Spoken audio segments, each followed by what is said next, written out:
সবাইকে নমস্কার জানিয়ে ভারতীয় জনতা পার্টি কৃষ্ণগঞ্জ বিধানসভার ৪ নম্বর মণ্ডলের পক্ষ থেকে আজকে এই বাদকুল্লা বাজারে যে সান্ধ্যকালীন পথসভা, সেই পথসভায় আমাদের মধ্যে বিশিষ্ট অতিথিবর্গ আমাদের মধ্যে উপস্থিত হয়েছে। আমাদের মধ্যে মঞ্চ আলোকিত করে বসে রয়েছেন আমাদের সকলের অভিভাবক, ভারতীয় জনতা পার্টি নদিয়া দক্ষিণ সাংগঠনিক জেলার মাননীয় সভাপতি এবং রানাঘাট উত্তর পশ্চিম বিধানসভার মাননীয় বিধায়ক শ্রদ্ধেয় পার্থসারথী চ্যাটার্জি মহাশয়। এছাড়া মঞ্চে উপস্থিত যার আহ্বানে আজকে আমরা এখানে উপস্থিত হয়েছি, এই মণ্ডলের মাননীয় সভানেত্রী এবং পঞ্চায়েত সমিতির সদস্যা শম্পা মালাকার মহাশয়, তাকে অভিনন্দন জানাই।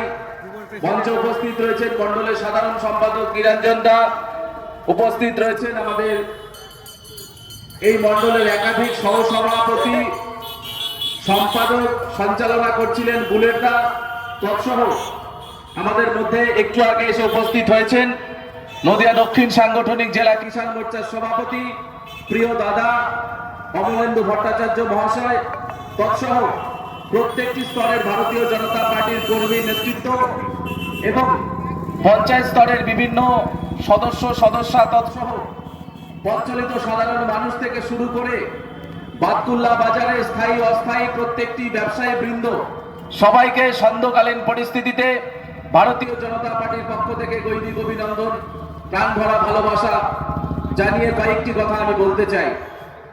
বন্ধুগণ, আপনারা সবাই অবগত, আগামী 13ই মে আমাদের এই রানাঘাট লোকসভায় এক রাজনৈতিক যুদ্ধ বা রাজনৈতিক এক লড়াই হতে চলেছে। এই রাজনৈতিক যুদ্ধে প্রথম সারির রাজনৈতিক দল ভারতীয় জনতা পার্টি এবং তৃণমূল কংগ্রেস, তারা তাদের পক্ষ থেকে প্রার্থী ঘোষণা করেছে। আমাদের প্রার্থীকে, যিনি 5 বছর ধরে গ্রাম বাংলার প্রত্যন্ত এলাকা থেকে শুরু করে মফস্বল প্রত্যেকটি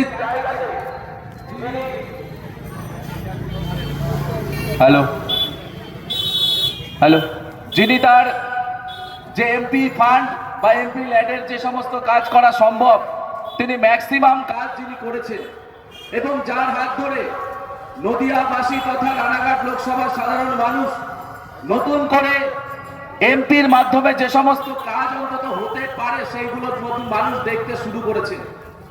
অন্যদিকে ভারতীয় জনতা পার্টির বিপক্ষে যিনি প্রধান প্রতিপক্ষ হিসাবে প্রতিদ্বন্দ্বিতা করছেন, একটা কথা না বলে পারছি না। কিছুদিন আগে তৃণমূল কংগ্রেসের এক নেতার সঙ্গে কথা হচ্ছিল বন্ধুসুলভ ভাবে। তো সে হঠাৎ কথার মধ্যে একটা কথা বললো, আমার খুব কথাটা ভালো লেগেছে। যে বলছে ভারতীয় জনতা পার্টি বা বিজেপি, পশ্চিমবঙ্গ বিজেপি তৃণমূল কংগ্রেস থেকে একজন নেতা বিজেপিতে এসে জয়েন করেছেন এবং বিজেপিতে তিনি নেতৃত্ব দিচ্ছেন, এবং সেই নেতা আসার পরে তৃণমূল কংগ্রেস সাংগঠনিকভাবে মারাত্মক রকমের দুর্বল হয়ে গেছিল। এটা আমাদের বক্তব্য না, তৃণমূল কংগ্রেসের এক নেতার বক্তব্য। বলছে ফলে আমরা এক গোলে পিছিয়ে গেছিলাম। বুঝতেই পারছেন কার কথা বলছি। তো সেই এক গোলে পিছিয়ে থাকা অবস্থায় তৃণমূল কংগ্রেস সেই এক গোলকে নাকি সমান করার জন্য একই রকম ভাবে নাকি একজন নেতাকে এই রানাঘাট থেকে তৃণমূল কংগ্রেসে জয়েন করিয়েছে। তো আমি বললাম তাকে, ভাই মিলটা কোথায়? বলছে নামের সঙ্গে মিল নেই, কাজের সঙ্গে মিল নেই, কথাবার্তায় মিল নেই, চাল চরিত্রে মিল নেই, নেতৃত্বের মিল নেই, শুধু মিল আছে নাকি টাইটেলে বা সারনেমে। তখন আমি বুঝতে পারলাম যে কার কথা বলা হচ্ছে। অর্থাৎ আপনারা জানেন, পশ্চিমবঙ্গে ভারতীয় জনতা পার্টির পদ্মফুলে যিনি নিজেকে নিয়োজিত করেছেন আমাদের সকলের প্রিয় নেতা মাননীয় শুভেন্দু অধিকারী মহাশয়, তার টাইটেল অধিকারী। আর আমাদের এখান থেকে একজন বিধায়ককে তৃণমূল কংগ্রেস নিয়ে নাকি গোল 0-0 করে দিয়েছে। কেন তার টাইটেল অধিকারী? তা আমি শুনে অনেকক্ষণ ধরে ভাবলাম যে সত্যি তো কত রকমের মেন্টাল স্যাটিসফ্যাকশন তাকে বলে। অর্থাৎ মানসিক শান্তি যদি কোনো একটা বিষয় বা কোনো শব্দ থাকে, তাহলে তৃণমূল কংগ্রেসের নেতাদের কাছ থেকে বোধহয় আমাদের শেখা উচিত। হঠাৎ কোথায় শুভেন্দু অধিকারী, তার সেই শুভেন্দু অধিকারীর মতো নেতা তো আর পায়নি, পেয়েছে একজন যার নামের টাইটেল অধিকারী আছে, অর্থাৎ মুকুটমণি অধিকারী। ভাবুন একবার, কোথায় ধর্মতলার, কোথায় চৌকিতলার সঙ্গে তুলনা করে তৃণমূল কংগ্রেস আজকে তারা আমাদের লোকসভা সাংসদ এবং ভারতীয় জনতা পার্টির সঙ্গে তারা প্রতিদ্বন্দ্বিতা করতে রাস্তায় নেমেছে। তাই আমি তৃণমূল কংগ্রেসের সর্বস্তরের নেতৃত্বের কাছে আমি বলতে চাই যে যাকে আপনারা প্রার্থী করেছেন খুব ভালো কথা, আমাদের কোনো অভিযোগ নেই, কিন্তু একবার ভেবে দেখুন যে লোকটি 5 বছর ধরে লড়াই করেছে, আন্দোলন করেছে, যার লড়াই এবং আন্দোলনের মূল বিষয়বস্তু ছিল রাজ্যের শাসক দল তৃণমূল কংগ্রেস চোর, রাজ্যের তৃণমূল কংগ্রেসের নেতারা চোর, তারা রেশন কেলেঙ্কারির সঙ্গে যুক্ত, তারা শিক্ষক নিয়োগের ক্ষেত্রে যুক্ত, তারা প্রত্যেকটি ক্ষেত্রে চাল চুরি থেকে ডাল চুরির সঙ্গে যিনি যুক্ত, যিনি বললেন তার নাম ছিল মুকুটমণি অধিকারী। আর হঠাৎ করে যে ব্যক্তির মনের মধ্যে বাসনা ছিল, বাসনা হতেই পারে, আজকে যে লোকটি টোটো চালাচ্ছেন তারও মনের মধ্যে ইচ্ছা হতে পারে যে আমি টোটো চালিয়ে আমি একটা মার্সিডিজ গাড়ি কিনবো। ইচ্ছাতে তো কোনো অন্যায় নেই। আজকে আমরা কোনো না কোনো কাজের সঙ্গে যুক্ত, আমরাও চাই আমাদের ডেভেলপমেন্ট হোক, পলিটিক্স করি, আমরাও চাই আমাদের ডেভেলপমেন্ট হোক, কিন্তু তাই বলে একবার ভাবুন যে লোকটি লাগাতার ভাবে আন্দোলন করেছেন, যে মমতা বন্দ্যোপাধ্যায়, আপনারা দেখবেন একটা সুন্দর টি শার্ট পরে একটা ছবি ফেসবুকে তৃণমূল কংগ্রেসের নেতৃত্বরাই ভাইরাল করে দিয়েছে। হয়তো আমরা অনেকে দেখেছি, অনেকে দেখিনি। বুকের মধ্যে যিনি তৃণমূল কংগ্রেসের প্রার্থী, আমি তৃণমূলের কর্মীদের উদ্দেশ্যে বলবো, অনেক বক্তব্য আপনারা রেখেছেন, আপনাদের বক্তব্যের পাল্টা বক্তব্য আমরা দেওয়ার জন্য আজকে এখানে উপস্থিত হয়েছি। কিন্তু একবার ভাবুন কাকে আপনারা আদর্শ মনে করছেন, কাকে আপনারা নেতা হিসাবে মনে করেছেন, যিনি তার বুকের টি শার্টের মধ্যে লিখে রেখেছিল মমতা বন্দ্যোপাধ্যায় চোর। একবার ভাবুন যিনি 5 বছর ধরে মমতা বন্দ্যোপাধ্যায়কে চোর বলল, শুধু নিজে লোকসভায় টিকিট না পেয়ে আজকে তৃণমূল কংগ্রেসে চলে গেছে।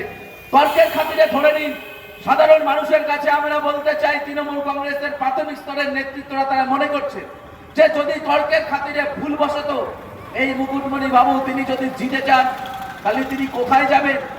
আজকে তৃণমূল কংগ্রেসের নেতৃত্ব তারা বুথ স্তরে আলোচনা করছে যে যদি আমাদের ভোটের মাধ্যমে এই ব্যক্তি যিনি টিকিট পাননি, শুধু টিকিট পাওয়ার জন্য 5 বছর যাদের সঙ্গে ঘর করেছেন, তাদের সঙ্গে যদি বেইমানি করতে পারেন, জেতার পরে মন্ত্রিত্বের লোভে তিনি যে বিজেপিতে জয়েন করবেন না, তার কি গ্যারান্টি আছে? অর্থাৎ এই জায়গাতে আজকে শুধুমাত্র বাতকুল্লার মানুষ নয়, গোটা রানাঘাট লোকসভা তৃণমূল কংগ্রেসের যারা বুথ স্তরের কর্মী তারা এটা মনে করছেন যে আদতেও এই আমাদের রানাঘাট লোকসভায় যিনি তৃণমূলের প্রার্থী তাকে ভোট দেওয়া মানে পরোক্ষভাবে ভারতীয় জনতা পার্টিকে ভোট দেওয়া। তাই আপনাদের কাছে আমি আহ্বান জানাবো, ডাইরেক্টলি যদি আপনারা এটা মনে করে থাকেন তাহলে সরাসরি আপনারা বিজেপিকে ভোট দিন। মনে রাখবেন ভারতীয় জনতা পার্টি একটি আদর্শের নাম, ভারতীয় জনতা পার্টি একটা কালচার, একটা ভারতীয় সংস্কৃতি সভ্যতার উপরে দাঁড়িয়ে রাজনীতি করে। এই ভারতীয় জনতা পার্টিতে আমরা দেখেছি অনেক তাবড় নেতারা, আমরা দেখেছি ভারতীয় জনতা পার্টির নীতি আদর্শকে নিজের বুকের মধ্যে আঁকড়ে দিয়ে সারা জীবন বিজেপির হয়ে লড়াই করেছে, সারা জীবন মানুষের পাশে থেকে লড়াই করেছে, কেউ দলের সঙ্গে বেইমানি করেননি। কিন্তু যে ব্যক্তি কোনোদিন রাজনীতি করেননি, হঠাৎ করে রাজনৈতিক মঞ্চে এসে যিনি অনেক কিছু পেয়েছিলেন, মেঘনা চাইতে জল পেয়েছিলেন, লোকসভার টিকিট পেয়েছিলেন, পরবর্তীতে বিধানসভার বিধায়ক হয়েছিলেন, আজকে ব্যক্তি স্বার্থ, শুধুমাত্র নিজের স্বার্থে। একবার ভাবুন যে একটা মানুষ, আমি একটা জায়গাতে বক্তব্য দেওয়ার সময় বলেছিলাম যে সমাজে এখনকার দিনে এখনো পর্যন্ত মানুষ শিক্ষক এবং ডাক্তার পেশার সঙ্গে যারা নিয়োজিত তাদেরকে মানুষ সম্মান করে, কিন্তু কেমন ডাক্তার আমরা দেখলাম। আমি শুনেছি একটা সময় তিনি এই বাতকুল্লাতে ডাক্তারি করতেন, কিন্তু ডাক্তারদের মধ্যে যদি নিজের স্বার্থ চরিতার্থ করার মতো এত লোভ, এত লালসা থাকতে পারে, তাহলে মানুষের কি পরিষেবা দেবে তারা?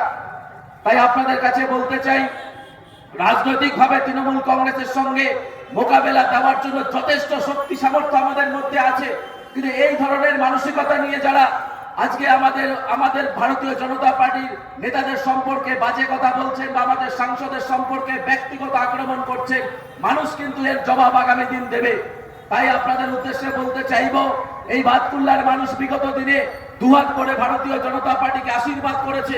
হয়তো আমরা পঞ্চায়েতে কাঙ্ক্ষিত লক্ষ্যে পৌঁছাতে পারিনি, কিন্তু মনে রাখবেন পঞ্চায়েত ভোটে যেভাবে মানুষকে ভোটদান থেকে বিরত করা হয়েছিল, মানুষকে জোর করে কাউন্টিং সেন্টার থেকে বের করার মতন প্রচেষ্টা হয়েছিল, যেভাবে বাড়িতে বাড়িতে গিয়ে থ্রেট দেওয়া হয়েছিল, তাতে করে যে রেজাল্ট আসার কথা সেই রেজাল্টটা কিন্তু সত্যিকারের রেজাল্ট আসেনি।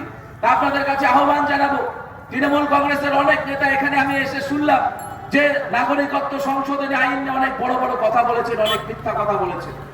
আমি সাধারণ মানুষের উদ্দেশ্যে বলতে চাই, এই রানাঘাট লোকসভা কেন্দ্রে 2019 সালে তৃণমূল কংগ্রেস যখন সাংগঠনিকভাবে যথেষ্ট শক্তিশালী, সেই সময় তারা এখানে 2,34,000 ভোটে হেরে গেল।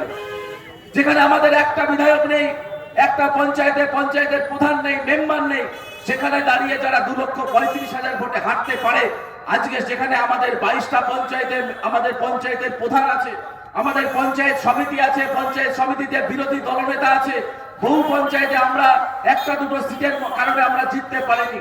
অর্থাৎ যেখানে আমাদের ফলাফল সার্বিকভাবে ভালো, আমাদের বিধায়ক আছে, আমাদের সাংসদ আছে, সেখানে দাঁড়িয়ে তৃণমূল কংগ্রেস কিন্তু জানে সাংগঠনিকভাবে বিজেপির বিরুদ্ধে লড়াই করার মতো জায়গা নেই। তাই বিজেপি যে স্লোগানে কথা বলবে, বিজেপি যে ভাষায় কথা বলবে, তাদের তার বিরোধিতা করতেই হবে। তাই নাগরিকত্ব নিয়ে এখানে অনেকে কথা বলেছেন, আমি আপনাদের কাছে কয়েকটা কথা শুধু বলবো। যারা সংবিধান নিয়ে পড়াশোনা করেন, যারা একটু আইন নিয়ে খাটাখাটি করেন, তারা আপনারা জানেন যে ভারতবর্ষ শুধুমাত্র নয়, সারা পৃথিবীতে যে কোনো দেশে যাবেন আপনারা, প্রত্যেকটা দেশের নির্দিষ্ট করে নাগরিকত্ব আইন আছে। স্বাভাবিক ব্যাপার, যদি আমি দেশটাকে আমার নিজের বাড়ি হিসাবে মনে করি, আমি সকল মানুষের উদ্দেশ্যে আমি বলতে চাইবো, দেশটাকে আপনার নিজের বাড়ি মনে করুন। তাহলে কি হবে, আপনার বাড়িতে কতজন মানুষ থাকবে, আপনার বাড়িতে কারা খাবে কারা খাবে না, বা আপনার বাড়ির পরিবারে কত সংখ্যা, এই সংখ্যা নির্দিষ্ট করার অধিকার সেই দেশের আছে, সেই বাড়ির লোকের আছে, সেই বাড়ির কর্তার আছে। তাহলে আমাদের দেশে ভারতবর্ষে প্রধানমন্ত্রী নরেন্দ্র মোদীর নেতৃত্বে যে সরকার চলছে, সেই সরকারে কেন সরকারের একটা নির্দিষ্ট নাগরিকত্ব আইন থাকবে না? অনেকে এখানে অনেক কথা বলছেন যে আমরা তো নাগরিক, আর যদি আমরা নাগরিক না হই তাহলে আমাদের ভোটে কি করে প্রধানমন্ত্রী নির্বাচিত হয়, আমাদের ভোটে কি করে মুখ্যমন্ত্রী নির্বাচিত হয়? আমি তাদের উদ্দেশ্যে বলতে চাই, যারা ভারতবর্ষে দীর্ঘদিন ধরে বসবাস করছেন, আপনারা জানেন যে একটা দেশে নাগরিকত্ব পাওয়ার জন্য অনেক রকম ক্রাইটেরিয়া থাকে। তার মধ্যে একটা বড় ক্রাইটেরিয়া হচ্ছে সিটিজেন বাই বার্থ, অর্থাৎ জন্মসূত্রে নাগরিক। আপনারা জানেন যে যে দেশে যে জন্মগ্রহণ করে, সেই দেশের মাটিতে জন্মগ্রহণ করার পরে তার একটা জন্মসূত্রে নাগরিকত্ব হওয়ার তার একটা সুযোগ থাকে। অর্থাৎ যারা এই ভূখণ্ডে জন্মগ্রহণ করেছেন, তারা সিটিজেন বাই বার্থ, তাদের কিন্তু নাগরিকত্ব সংশোধনীতে কোনোভাবেই নতুন করে নাগরিকত্ব নেওয়ার কোনো প্রশ্ন নেই। তার পাশাপাশি কি আছে, যারা ভারতবর্ষের ভূখণ্ডের মূল ভূখণ্ডের বাইরে, যারা ধর্মীয় কারণে অত্যাচারিত, এই জায়গাটা অনেকের মধ্যে বুঝতে অসুবিধা হয়। আমি একটা উদাহরণ হিসাবে বাংলাদেশকে আমি যদি তুলে ধরি, বাংলাদেশে কাদের সংখ্যা মেজরিটি আছে বললে যে কোনো মানুষ এক কথায় উত্তর দেবে যে বাংলাদেশে যারা ইসলাম ধর্মের সঙ্গে দীক্ষিত তাদের সংখ্যা সর্বাধিক, এবং সেই সংখ্যা আজকে প্রায় 90%। স্বাভাবিকভাবেই যেখানে সংখ্যাধিক্য থাকে, যে ধর্মের, তাদের সেখানে রাজনৈতিক ক্ষমতা থেকে শুরু করে সমস্ত পাওয়ার প্রতিপত্তি তারাই থাকে। ফলে বাংলাদেশে যারা ওই 10%-এর মধ্যে রয়েছেন, যারা অমুসলিম, তারা ওখানে ধর্মীয় কারণে বিভিন্ন সময় অত্যাচারিত হয়েছেন, বিভিন্ন সময় তারা সেখানে বাড়ির মেয়েদের সম্ভ্রম হারিয়েছেন, শুধুমাত্র একটাই কারণে যে তারা মুসলিম নয়। এটাই বাংলাদেশের কথা বলছি। তাহলে সেই মানুষগুলো যদি একই রকম আবহাওয়া, একই রকম জল বাতাসে এই ভারতবর্ষে পশ্চিমবাংলায় এসে তারা স্বপ্ন দেখে যে আমাদের এখানে ভারত সরকার আমাদের এখানে আপ্যায়ন করবে, আমার সন্তানকে এখানে বড় হওয়ার সুযোগ দেবে, আমাকে সেই দেশের নাগরিকত্ব করে দেবে, আমার পরবর্তী প্রজন্ম এই ভারতবর্ষের নাগরিক হিসাবে মাথা উঁচু করে বাঁচবে, ভারতবর্ষ থেকে পাসপোর্ট পেয়ে বিদেশে চাকরি করতে পারবে, ভারতবর্ষের সরকারি কর্মসংস্থানের মধ্যে নিজের সন্তানকে তুলে দিতে পারবে, তাহলে তাদের অপরাধটা কোথায়? আমি প্রশ্ন করতে চাই এই বক্তব্যটা, তৃণমূল কংগ্রেসের নেতৃত্বরা যদি আপনার বাড়ি থেকে নাগরিকত্ব নিয়ে প্রশ্ন করে, আপনাদেরকে বলবেন যে সমস্ত বাড়ি ওপার বাংলা থেকে যারা ধর্মীয় কারণে এখানে উদ্বাস্তু হিসাবে এখানে এসেছিল, তাদের যদি সত্যিকারের সঠিক নাগরিকত্ব থাকে, তাহলে কেন আজকে প্রত্যেকটা ক্ষেত্রে যখনই কোনো আইনের বিষয় চলে আসে, যখনই পুলিশ ভেরিফিকেশনের কেস চলে আসে, বা পাসপোর্টের ক্ষেত্রে যখন ডিআইবি ইনকোয়ারি হয়, কেন সবার 71 সালের আগে দলিল রাখতে হয়? কারা এই ব্যবস্থা করেছে? বুঝতে হবে প্রত্যেকটা মানুষকে যদি ওপার বাংলা থেকে আগত মানুষ তাদের প্রত্যেকের নাগরিকত্ব যদি সঠিক থাকে, তাহলে একটা মানুষকে বলার অধিকার পর্যন্ত নেই রাজ্য সরকারের ৭১ সালের আগের দলিল আনার। তারা যেহেতু চাইছে তার মানে ধরে নিতে হবে যে নাগরিকত্ব সঠিকভাবে নেই। যারা এই ঘটনার সঙ্গে যুক্ত তারা জানেন আজকের দিনে কারোর যদি স্থায়ীভাবে এখানে জমি জায়গা থেকে শুরু করে বাকি সমস্ত যে সমস্ত ক্রাইটেরিয়া হওয়া উচিত একটা নাগরিকের, সেগুলো যদি না থাকে, সরকারি চাকরির ক্ষেত্রে পুলিশ ভেরিফিকেশন আটকে যাবে। আপনার বাড়ির সন্তান যদি কোনো রকম কোনো সরকারি চাকরি পায় রাজ্য সরকারের, সেক্ষেত্রে পুলিশ ভেরিফিকেশন আটকে যাবে, চাকরি পর্যন্ত করতে পারবে না। তাহলে কোথায় আমাদের নাগরিকত্ব সঠিক আছে? অনেকে এখানে বলেছে যে নাগরিকত্ব সঠিক না থাকলে ভোটার কার্ড কি করে হলো। দেখুন, এই ভোটার কার্ড না আপনারা জানেন, একটু যদি আপনারা একটু সজাগ দৃষ্টি রাখেন তাহলে দেখতে পারবেন শুধুমাত্র বাদকুল্লা না, এই হাসখালী ব্লকের বহু জায়গাতে তৃণমূল কংগ্রেসের নেতাদের একটা অন্য ইনকাম হচ্ছে ভোট করে দেওয়া। যদি আমি মিথ্যা বলে থাকি আপনারা এসে আমাকে প্রশ্ন করবেন, ডকুমেন্টস এর সাথে উইথ এভিডেন্স আমি বলে দেবো। ওপার বাংলা বা যে কোনো জায়গা থেকে যাদের এখানে এসছে হয়তো তাদের লিগাল ডকুমেন্টস নেই, তাদের কারোর কাছ থেকে ১৫,০০০ টাকা, কারোর কাছ থেকে ২০,০০০ টাকা নেই তৃণমূল কংগ্রেসের নেতারা তাদের উচ্চ স্তরের নেতৃত্বদের দিয়ে সুপারিশের মাধ্যমে বিডিও অফিস থেকে তারা অবৈধভাবে ভোটার কার্ড বানিয়েছে। ফলে আমরা কি দেখেছি, বহু বুথে আপনারা দেখবেন, আপনাদের এলাকাতেও দেখবেন, বহু বুথে ভোটের সময় দেখবেন নতুন নতুন ৭টা ৮টা 10টা করে নতুন ভোটার তৈরি হয়। যারা কোনোদিন ভোট পর্যন্ত দিতে আসেন না, সেই লোকগুলো কারা? সেই লোকগুলো কিন্তু এই তৃণমূল কংগ্রেসের আমলে তৃণমূল কংগ্রেসের নেতাদের ধরে তারা ভোট বানিয়েছে। তাই আজকে আমরা যখন বলছি যে নিঃশর্তভাবে আমরা নাগরিকত্ব দেব, অর্থাৎ ওপার বাংলা থেকে আগামী কালও যদি কেউ এপার বাংলায় ধর্মীয় কারণে উদ্বাস্তু হয়ে আসেন, অর্থাৎ ওখানে যদি সংখ্যাগুরু মুসলমানদের দ্বারা অত্যাচারিত হয়ে কেউ যদি ভিটে মাটি সমস্ত কিছু ত্যাগ করে এপার বাংলায় চলে আসেন, এসে বলেন আমাকে ভোটার ব্যবস্থা করে দিতে হবে, আমাকে আধার কার্ডের ব্যবস্থা করে দিতে হবে, ভারত সরকার তার দায়িত্ব নেবে। এটাই হচ্ছে নাগরিকত্ব সংশোধনী আইন। ফলে এই আইনের মাধ্যমে সর্বপ্রথম যে ইনকামের জায়গাটা বন্ধ হয়েছে সেটা কিন্তু তৃণমূল কংগ্রেসের নেতাদের। অর্থাৎ একটা ভোট করে দিয়ে ১৫,০০০ টাকা, আধার কার্ড করে দিয়ে ১০,০০০ টাকা, পাসপোর্টের ডিআইবি ইনকোয়ারি করে দিয়ে ৫০,০০০ টাকা, এই ইনকামের জায়গাটা বন্ধ করে দিয়েছে নরেন্দ্র মোদী সরকার। তাই এই তৃণমূল কংগ্রেসের আজকে এত পরিমাণ গাত্রদাহ হচ্ছে। তার জন্য এরা বলছে যে এই নাগরিকত্ব আসলে মানুষকে ভুল পথে পরিচালিত করা। অন্যদিকে আপনাদের কাছে বলি, এই নাগরিকত্ব সংশোধনী আইনের জন্য শুধুমাত্র ভারতীয় জনতা পার্টি একা আন্দোলন করেনি, বহু সামাজিক সংগঠন, মতুয়াদের অনেক সংগঠন তারা আন্দোলন করেছে। অনেকে রাজনৈতিক ব্যানারের বাইরে গিয়ে বলেছে যে রাজনৈতিক দল আমাদেরকে নিঃশর্তভাবে নাগরিকত্ব প্রদান করবে, আমরা তাদের হয়ে কথা বলবো। ফলে এরা জানে যে যখনই নিঃশর্তভাবে নাগরিকত্ব দেওয়া হয়েছে, তাহলে ওপার বাংলা থেকে আগত লোকের সংখ্যা যেখানে সর্বাধিক, অর্থাৎ রানাঘাট লোকসভা, বনগাঁ লোকসভা, এই সমস্ত জায়গাতে তৃণমূল কংগ্রেসের এই নাগরিকত্বের বিরোধিতা করা ছাড়া আর কোনো রাজনৈতিকভাবে উপায় নেই। কেন উপায় নেই?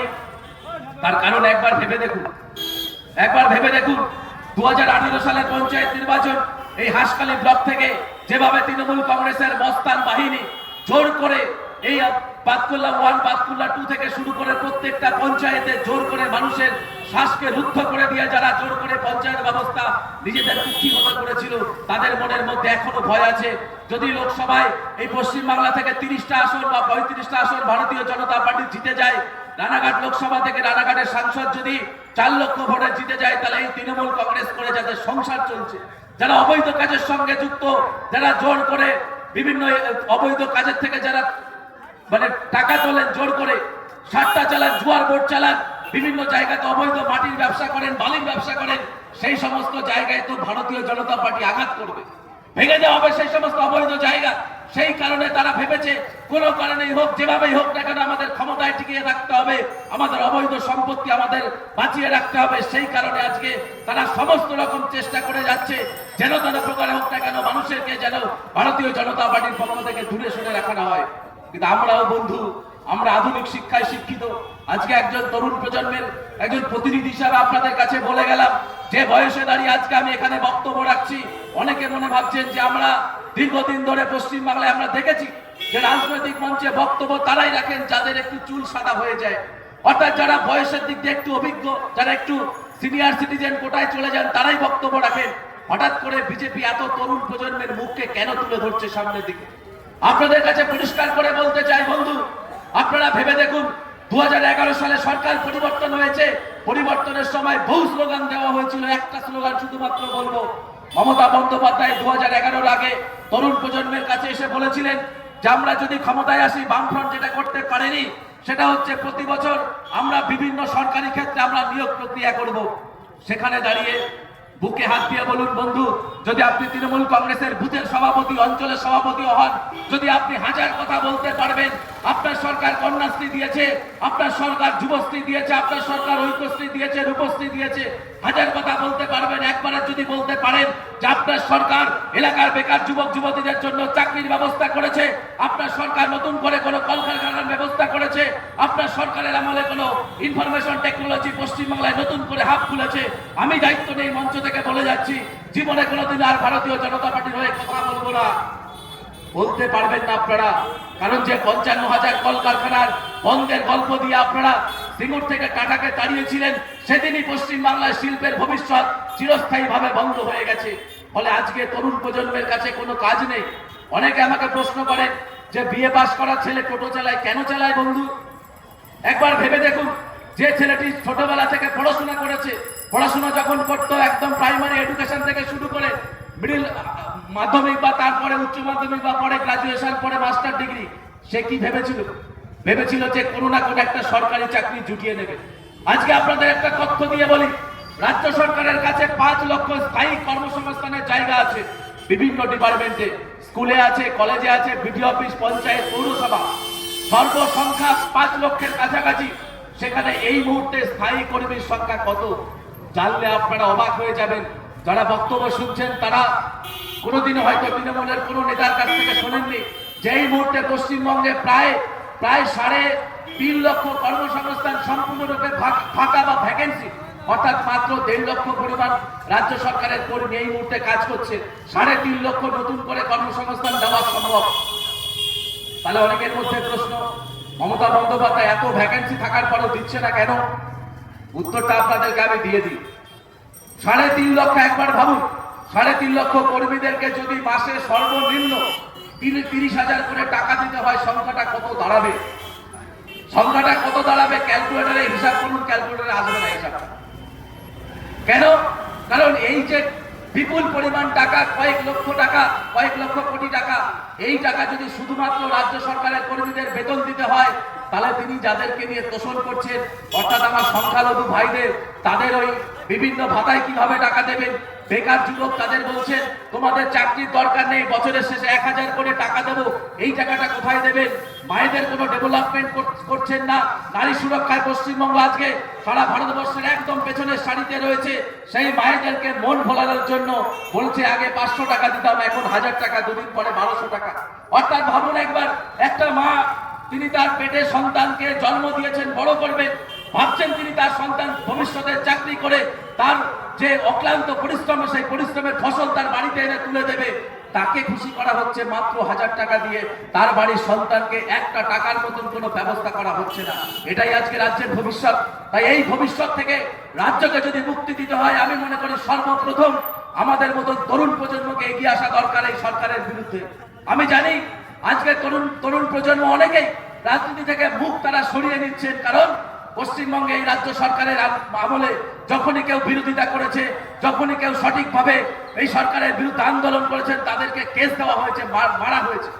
একটা লজ্জার ঘটনা বলি, কিছুদিন আগে আমরা দেখেছি যারা স্কুল শিক্ষক, ব্যক্তিগতভাবে আমিও একটা উচ্চ মাধ্যমিক স্কুলের শিক্ষক, স্কুল শিক্ষক তারা ডিএর জন্য আন্দোলন করছে।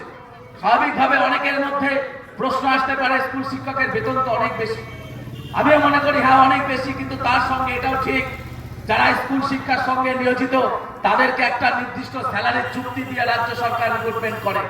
অর্থাৎ যে একটা ডিয়ারনেস এরিয়ার বা মহার্ঘ ভাতা বলা হয়, সেই মহার্ঘ ভাতা কেন্দ্রের সঙ্গে রাজ্যের প্যারালাল হওয়ার কথা ঘোষণা করেছিলেন মমতা বন্দ্যোপাধ্যায় মুখ্যমন্ত্রী। তিনি তখন বিরোধী দলনেত্রী 2010 সালে। অর্থাৎ যিনি মুখ্যমন্ত্রী হওয়ার আগে বলেছেন কেন্দ্রের সঙ্গে রাজ্যের সমানভাবে আমরা মহার্ঘ ভাতা দেব, রাজ্য সরকারের কর্মচারীরা তারা মহানন্দ পেয়েছিলেন যে এই দুর্মূল্যের বাজারে যদি কিছু টাকা আমরা বেশি বেতন পাই, তাহলে আমরা আমাদের ভবিষ্যৎ প্রজন্মের জন্য আমরা এক্সট্রা কিছু করতে পারবো। কিন্তু আজকে লজ্জা পাবেন শুনে। আমি আমার কথা যদি বলি, এই মুহূর্তে আমি যে সরকারি বেতন পাচ্ছি যদি আমার কেন্দ্রের সঙ্গে সেম পরিমাণ বেতন দেওয়া হয়, আমি 30 থেকে 32,000 টাকা অতিরিক্ত পাবো। অর্থাৎ ভাবুন কত টাকা কম দেওয়া হচ্ছে। সেই শিক্ষকরা যারা সমাজ গঠন করে, যাদের হাত ধরে একজন ডাক্তার তৈরি হয়, যে শিক্ষকের হাত ধরে একজন নেতা তৈরি হয়, যে শিক্ষকের হাত ধরে একজন ইঞ্জিনিয়ার তৈরি হয়, যে শিক্ষকের হাত ধরে একজন কবি তৈরি হয়, একজন লেখক তৈরি হয়, সেই শিক্ষকরা ডিএর জন্য আন্দোলন করছে। আর তাদেরকে কিছু সিভিক ভলেন্টিয়ার যারা হয়তো সেই শিক্ষক হওয়ার যোগ্যতা যাদের মধ্যে হয়তো ছিল না, অনেকের হয়তো ছিল, আমি কাউকে ছোট করতে চাইছি না, তাদেরকে দিয়ে রাতের অন্ধকারে সেই শিক্ষকদেরকে মারা হচ্ছে। কি পরিমাণ অন্যায় একবার ভেবে দেখুন। এই রাজ্যের ভবিষ্যৎ হবে। আপনার বাড়ির সুশীল সন্তান যে টেট পাস করেছে, উচ্চ মাধ্যমিকে স্টার মার্কস পেয়ে, তারপরে এইচএস গ্রাজুয়েশনে যে ফার্স্ট ক্লাস পেয়েছে, মাস্টার ডিগ্রিতে ফার্স্ট ক্লাস পাওয়ার পরে কেউ সরকারিভাবে বিএড করেছে, কেউ বেসরকারিভাবে লক্ষ টাকা খরচা করে বিএড করেছে। এই সমস্ত কিছু করার পরে সরকার টেট টিচার্স এবিলিটি টেস্ট এসে কোয়ালিফাই করেছে, কিন্তু তার হাতে চাকরি দেওয়া যাচ্ছে না। ফলে তারা আন্দোলন করছে। আজকে আমরা যখন এখানে ভাষণ দিচ্ছি রাজনৈতিকভাবে, আমরা বলছি আমাদের প্রার্থী জগন্নাথ সরকারকে জিতিয়ে দিল্লিতে পাঠান। আপনারা আগামী দিন পয়লা বৈশাখ, সেই পয়লা বৈশাখের বাজার করছেন, বাড়িতে বাচ্চার সন্তানরা রয়েছে, তাদের জন্য নতুন জামা কাপড় নিয়ে যাচ্ছেন। কিন্তু একবারে ভাবুন, যারা প্রায় 1200 দিন ধরে তাদের সন্তান পরিষদ, আত্মীয় পরিস্বজন, বাচ্চা সমস্ত কিছুকে ছেড়ে যারা নিজের যোগ্যতায় চাকরির দাবিতে এখনো কলকাতায় রাস্তায় ফুটপাতের উপরে আন্দোলন করে যাচ্ছে, তাদের উপরে অত্যাচার হচ্ছে। এই ঘটনা আপনি দায়িত্ব সহকারে বলতে পারি, শুধুমাত্র আমাদের রাজ্য নয়, সারা পৃথিবীতে কোন রাজ্যে যদি দেখাতে পারেন যে বাংলাদেশের কথা বলা হয়, পাকিস্তানের কথা বলা হয়, আফগানিস্তানের কথা বলা হয়, সেখানেও এই ধরনের ঘটনা আপনারা দেখতে পারবেন না। যে ন্যায্য চাকরির দাবিতে রাস্তায় আন্দোলন করতে হচ্ছে 3 বছর ধরে, 2.5 বছর ধরে। এই রাজ্যকে আমাদের মুক্তি দিতে হবে বন্ধু। তাই আপনাদের কাছে আমি আহ্বান জানাবো, অনেকের মধ্যে অনেক রকম চিন্তা ভাবনা থাকতে পারে, কিন্তু আগামী দিনে যে লড়াই, সেই লড়াইটা আমাদের দেশ গড়ার লড়াই। এই লড়াইয়ের মধ্য দিয়ে রাজ্যে হয়তো সরাসরি ভাবে রাজ্যের মুখ্যমন্ত্রী পরিবর্তন হবে না, কিন্তু আপনাদের একটা ভোটের মাধ্যমে আপনারা কিন্তু প্রতিবাদটা করতে পারবেন যে রাজ্যের শাসন ব্যবস্থায় আমরা অতিষ্ঠ, এই রাজ্যে কোনো নারীদের নিরাপত্তা নেই, এই রাজ্যে নারীদেরকে সন্দেশখালীর মায়েদের মতন করে ব্যবহার করা হয়, এই রাজ্যে বেকারদেরকে তাদের ভবিষ্যতে পিছন পা দিয়ে লাঠি মারা হয়েছে রাজ্য সরকারের আমলে, এই রাজ্যে কোনো পুলিশ প্রশাসন নিরাপদ নেই, এই রাজ্যে রাজ্য সরকারের কোনো কর্মীরা নিরাপদ নেই। তাহলে এই রাজ্য সরকারের বিরুদ্ধে আমরা মতদান করব। এই মতদানের মধ্য দিয়ে আমি দায়িত্ব নিয়ে বলতে পারি, যদি আপনারা এই রানাঘাট লোকসভা থেকে আমাদের ভারতীয় জনতা পার্টির প্রার্থীকে জেতান, যদি বাকি সমস্ত লোকসভা থেকে ভারতীয় জনতা পার্টি জেতে, তাহলে 26 পর্যন্ত আপনাদের অপেক্ষা করতে হবে না। 26-এর আগে সরকার ভেঙে যাবে, নতুন করে বিধানসভা ভোট হবে, এবং সেই বিধানসভা ভোটের মধ্য দিয়ে এই রাজ্যে সত্যিকারের পরিবর্তন যেটা হওয়া দরকার ছিল, সেই পরিবর্তনের সরকার প্রতিষ্ঠিত হবে। এবং সেই সরকারের সব থেকে বেশি যদি কারোর অবদান থাকে, সেটা আপনারা যারা সাধারণ মানুষ, যে সাধারণ মানুষের কথা আজকে শাসক দল ভুলেই গেছে। তারা মানতে চায় না সাধারণ মানুষের কথায় আজকে মুখ্যমন্ত্রী নির্বাচিত হয়েছে বা তাদের নেতা নেত্রীরা নির্বাচিত হয়েছে, সেই সাধারণ মানুষকে তারা আজকে মানতে চায় না। তাই এদের অধ্যক্ষের বিরুদ্ধে রায় দিতে হবে, এদের এই অপরাধের বিরুদ্ধে আমাদের গর্জন করতে হবে। যে গর্জনের কথা তারা বলেছে, তাদেরকে সেই গর্জনের মাধ্যমে আমাদেরকে বিসর্জন দিতে হবে, তাদেরকে বর্জন করতে হবে, শুধুমাত্র রাজনৈতিক মঞ্চ থেকে নয়, পশ্চিমবাংলার সার্বিক পরিস্থিতি থেকে এই তৃণমূল কংগ্রেসকে এমন জায়গায় ছুড়ে ফেলতে হবে, সেই তৃণমূল কংগ্রেস যারা পশ্চিমবাংলায় দ্বিতীয়বারের জন্য কোনোদিনও তারা মাথা উঁচু করে চিৎকার করে আমাদের মতন বেকার যুবক যুবতীদের ভবিষ্যৎকে না ধ্বংস করার সাহস পর্যন্ত দেখাতে পারে, সেই আশা রেখে সকলের কাছ থেকে আমি বিদায় নেব। বিদায় নেওয়ার আগে একবার আপনাদের কাছে বলে যেতে চাই, বিগত 2019-এ আপনারা বিপুল পরিমাণ আমাদেরকে সাপোর্ট করেছিলেন, 2021-এ আমাদেরকে সাপোর্ট করেছেন, আর একবারের জন্য আমাদেরকে সাপোর্ট করুন। যে আশা নিয়ে আপনারা বিজেপিকে সাপোর্ট করেন, যে আশা নিয়ে আপনারা ভারতীয় জনতা পার্টি নরেন্দ্র মোদীজির প্রতি শ্রদ্ধাশীল, সেই আশা নিশ্চিতভাবে পরিবর্তন হবে। এবং এই বাংলায় দেখবেন ভারতীয় জনতা পার্টি ক্ষমতায় আসবে, সেদিন আমরা বুঝিয়ে দেব সত্যিকারের মানুষের পরিষেবা কাকে বলে। আজকে যারা রাম মন্দির নিয়ে কথা বলে, তাদের কাছে বলতে চাই, বিশেষ করে এখানে বামফ্রন্ট আবার হঠাৎ করে ভূমিপুরে উদয় হয়েছে, তাদের বক্তব্য শুনবেন, তারা তৃণমূলের কংগ্রেসের সরাসরি তারা বিরোধিতা করেন। তারা এসে বলছে কোটি কোটি টাকা খরচা করে রাম মন্দির কেন করা হলো, ওই টাকায় হসপিটাল করা যেত। আমি বামফ্রন্টের যদি কোনো বন্ধু আর নেতা থাকে, তাদের উদ্দেশ্যে আমি বলি, দেখুন, হসপিটাল করা যেত কি যেত না, সেটা আপনাদের থেকে ভালো আর কেউ বলতে পারবে না। 34 বছর আপনারা পশ্চিমবাংলায় ক্ষমতায় ছিলেন, সারা ভারতবর্ষে কোনো রাজ্যে কোনো সরকার এককভাবে এতদিন ক্ষমতায় থাকতে পারেনি। সেই 34 বছর ক্ষমতায় থাকার পরে আপনারা মানুষের হাতে ভাত তুলে দিতে পারেননি। তাই আজকে আপনাদের স্লোগান কি? ভাত দে, অর্থাৎ মানুষকে ভাত দাও। আমি প্রশ্ন করতে চাই, 34 বছর ধরে তোমরা মানুষকে কি দিয়েছো? 34 বছর ধরে তোমরা এই পশ্চিমবাংলায় কটা হসপিটাল বানিয়েছো?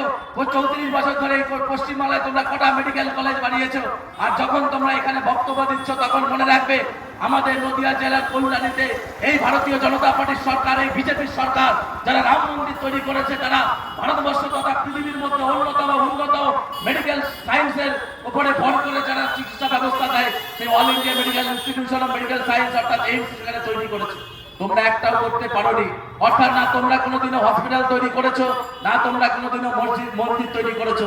তোমরা একটা কাজই করেছো, সেটা হচ্ছে মুসলমানদেরকে তোমরা তোষণ করেছো, তাদেরকে তোমরা ভোট ব্যাংক বানিয়েছো, আর তাদেরকে তোমরা বিভিন্ন অপরাধ কাজের সঙ্গে যুক্ত করেছো। তাই 2021-এর নির্বাচনে তোমাদেরকে লাথি মেরেছিল। এখন তারা আবার আরেকবার সেই সিপিএম এর বি টিম হচ্ছে তৃণমূল কংগ্রেস, তাদের সঙ্গে আছে। কিন্তু আমরা আশাবাদী, উত্তরপ্রদেশে যেভাবে জাতীয়তাবাদী মুসলিম তারা ভারতীয় জনতা পার্টির জন্য ভোটদান করে, ঠিক একই রকম ভাবে বাংলার মানুষ, বাংলায় যারা শিক্ষিত বুদ্ধিজীবী মুসলমান সম্প্রদায়ের মানুষ, যারা নিজের মনের মধ্যে ভারতবর্ষকে আগলে ধরে রাখেন, যিনি ভারতবর্ষের জাতীয়তাবাদের উদ্বুদ্ধ, সেই সমস্ত মুসলমান আগামী দিন ভারতীয় জনতা পার্টির পদ্মতলে আসবেন। তাই আপনাদের উদ্দেশ্যে বিশেষ করে আগামীকাল আমি জানি রমজানের পবিত্র রমজান, আমার সকল স্তরের জাতীয়তাবাদী মুসলিমদেরকে আমি রমজানের অগ্রিম শুভেচ্ছা জানিয়ে, এবং আমার হিন্দু সনাতনী সংস্কৃতির ভাই বোনদের কাছে আমাদের চৈত্র মাসের সংক্রান্তি আসছে, অর্থাৎ আমাদের চড়ক পুজো এবং নতুন বর্ষ আসছে। সমস্ত উৎসবের আপনাদের সকলকে আমি অভিনন্দন জানিয়ে, শুভেচ্ছা জানিয়ে আমি আমার সংক্ষিপ্ত বক্তব্য এখানে শেষ করলাম। জয় হিন্দ, বন্দে মাতরম, ভারত মাতা জয় হোক। সবাই ভালো থাকবেন।